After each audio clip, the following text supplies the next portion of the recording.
Hi everyone, welcome to July. So July is a power-packed month with a lot of really good energies that we can utilize to help balance us out. We're still living in a world of a lot of disruption, a lot of energies that are uncertain, but what we should go back to and rely on is nature, is the movement of the stars and the planets to help us recalibrate and align and anchor in that energy that is stable, that is reliable, and that can help us in many, many ways. So that's what we'll be doing for July. So July started with a very nice power time of abundance, and then is moving, that's July 1st, and then July 2nd we have Pradosham, or the 13th moon, for karma removal, and then Friday, energy of the goddess. Every Friday is an energy for supporting divine feminine. And we move into July 4th, which is the most powerful full moon, one of the most powerful full moons of the entire year, Guru Purnima, or the full moon of the Guru. And that is a time we get to connect with ascended masters or living masters. We give thanks to teachers, and ways to do that is pray, ask for grace, make offerings, give gratitude. We have a whole page that is dedicated to all the free services that we're providing and ways for you to connect with Dr. Pillai if he's your guru and you'd like to do that. This is a very, very, very powerful time. So any teacher you've ever had that you want to either outwardly give gratitude to or inwardly give gratitude, now is the time. Very, very powerful full moon. So also full moons are abundance. So praying for prosperity, asking for abundance in all areas of your life is a very significant time. So July 4th, all day and all night, is the time to do that. Then after we've had this full moon, the fullness, we move into a waning phase of the moon. For about 2 weeks, we go into a phase which is a better time for us to let go of what isn't serving us so much any longer. And during that time, so from the full moon to the new moon, is that waning period. The next power time that happens in July is July 16th, where the sun moves into Cancer. Cancer is considered the fourth house of the zodiac, which is a house that supports material comforts, home, your home life. If your home life is maybe needing a little attention, or maybe you should put some more attention on the home life right about now, that would help enable some peace and some comfort. It's also a really good time for material comfort. So your home should be something that you feel supportive. Maybe you can brighten it or beautify it in some simple ways, or maybe some extravagant ways, depending on how you feel and what you're able to do. This is a time from July 16th, in the last 1 month, the sun is going to be inside of Cancer. This is a time for us to cultivate and nurture our home life and our material comforts.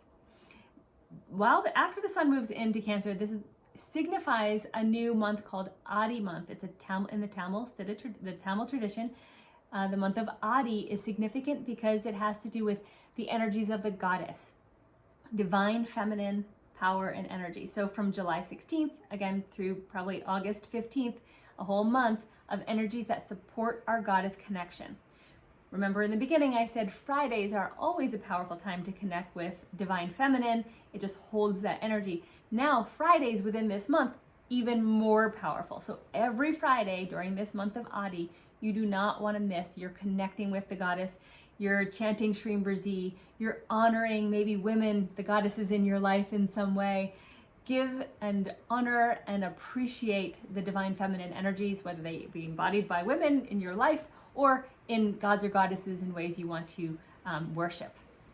So also on the Friday of right after Adi month begins, which is July, remember that was July 16th, July 17th is also the 13th moon. So this is now a special time to remove karma that has to do with your prosperity, since the 13th moon falls on a Friday. So you'll want to do some sort of rituals or remedies to support the release of that, and I've done some other videos on exactly what to do.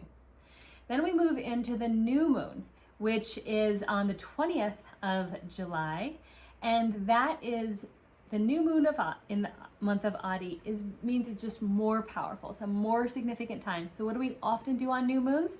We honor our ancestors. We ask for their blockages to be released. We ask them to ascend into higher realms. You'll want to do your ancestor offerings as many times as you can on this day. Very, very, very, one of the most significant of all year times to remove ancestor blocks and create some healing with them. So you won't want to miss that either. Then we move into the July 23rd and 24th, which is called Naga Chaturi or Naga Panchami, which is some fancy words that have to do with snakes, connecting with snakes. It may sound a little weird, but in Vedic tradition, the snake is considered a mystical being. The snakes can give curses and remove them. Now, how do you know if you have a curse from a snake? Maybe some bad things have just been happening to you or have for quite some time.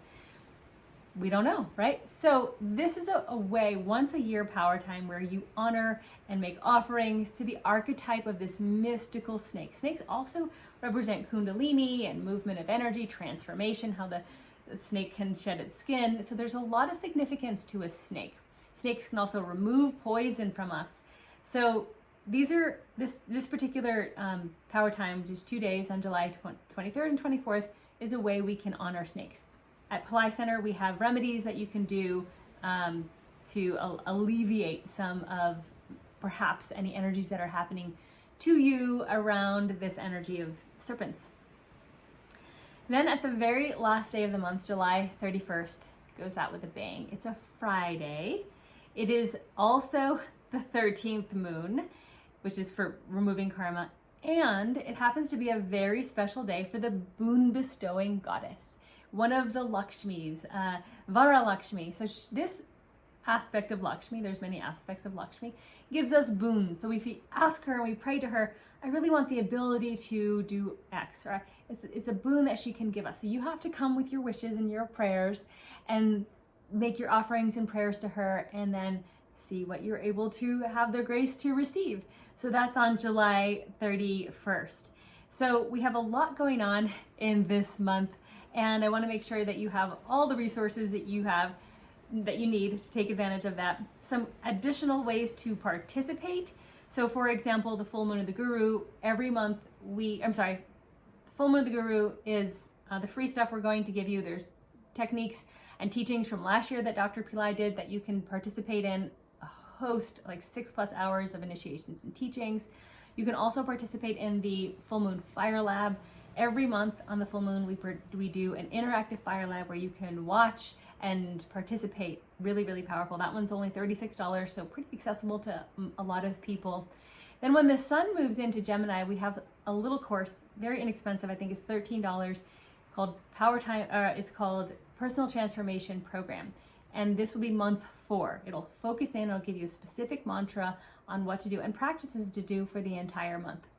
Then we have Adi Amavasya. Highly recommend that you are able to have a priest do ancestor offerings for you, and you can also do them on your own. That's what I do. I do the year-long Tarpanam. I have someone in India doing them on my behalf, and then I do them too to make sure all my bases are covered. And then the Naga Chaturi and Panchami, there's rituals that you can sponsor there. And then for Vara Lakshmi, rituals and I think a live viewing of the events will happen as well. So all your free at-home stuff to do. And then if you want to participate in any of the services offered by Pillai Center, you're welcome to do that. And stay tuned for more free posts and opportunities to connect through Pillai Center as we support you on this journey. We appreciate you, and we hope that you have a magnificent July. Namaste.